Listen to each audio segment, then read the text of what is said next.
Okay, we're going to look at one more hypothesis test that they've done for us. And when we're done with that, we will actually do our first couple hypothesis tests ourselves. So here we go. A poll of 2003, that's a big sample size, a poll of 2003 randomly selected adults showed that 94% of them own cell phones. This technology display below results from a test of the claim that 92% of adults own cell phones.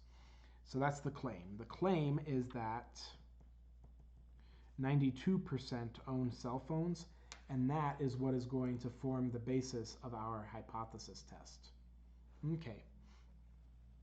Use the normal distribution as an approximation to the binomial distribution and assume a 5%, I'm going to underline that, 5% significance level. So we want a 5% significance level. You can see that our null hypothesis is that the proportion is equal to 0.92. We didn't say anything about greater than or less than, so we say that the proportion is not equal to 0.92 as the alternate hypothesis. It would be bad, well, I'll get into that later. So let's take a look at this. Is the test two-tailed, left-tailed, or right-tailed? You can tell that just by looking at this alternate hypothesis. You see that it's not equal to, which means that it's two-tailed. So the answer to this one is two-tailed. Remember, left-tailed is less than, two-tailed is not equal to, right-tailed is greater than. What is the test statistic? There's a lot of numbers up here. You see that our proportion was equal to 0.94. The test statistic, though, is the z-value right here, which is 3.48. That's our test statistic, 3.48. You can see the p-value right here is given to us as 0.001. Okay, so with that information, what can we say about this hypothesis test?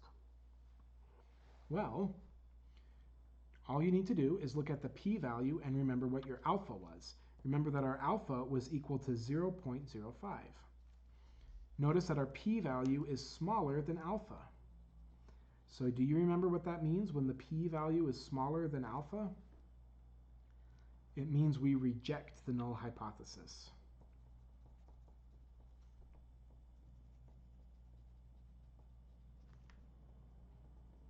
The null hypothesis was that p is equal to 0.92. We're going to reject that. Even though 94% is high up above 92, is pretty close to 92%, just like the last example, probably because our sample size was so much larger, it made the test statistic be pretty big and our p-value be pretty small. So this time we were able to reject the null hypothesis. So the null hypothesis was that p was equal to 0.92. Here we're going to reject it because the p-value, reject it because the p-value is less than or equal to the significance level. What's the final conclusion of the test?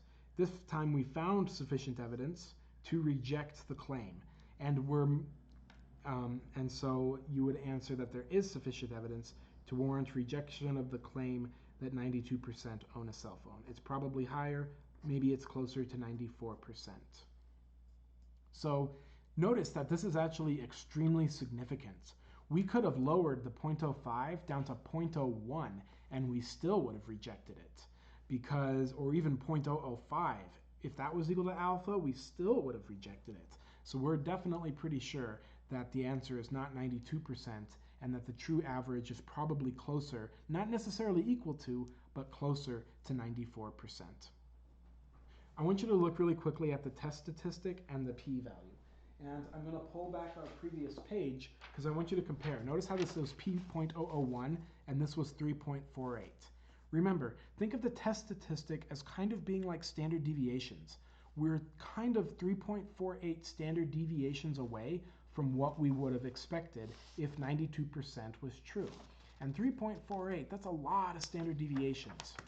Here, we were only 0.83 standard deviations away, which is not a lot.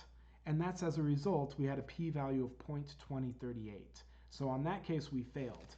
But this time, because our test statistic was larger, that's what ended up going hand in hand with a smaller p-value. Okay, hopefully that's starting to make sense.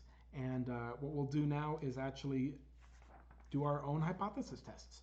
So I will see you in the next video.